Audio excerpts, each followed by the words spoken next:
Moment final slash Bay Pro Player.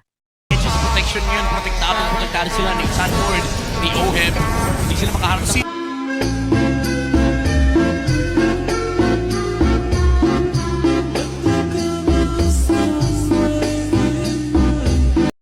takbuhan.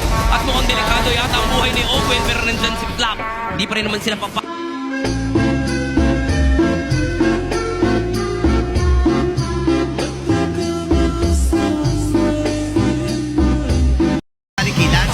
Nakikipaghatakan, nagamit yung Mountain Shocker pero si Demon Knight ipapasok din. Uy, ando na naman.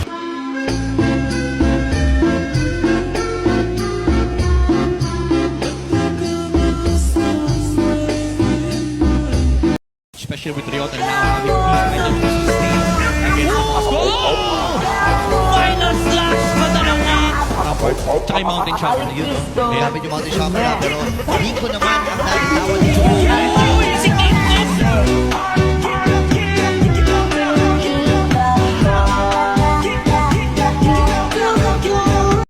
Sekarang Dewa malah mereka jadi pengemundar sedikit tapi mereka pun masih berdiri tegak.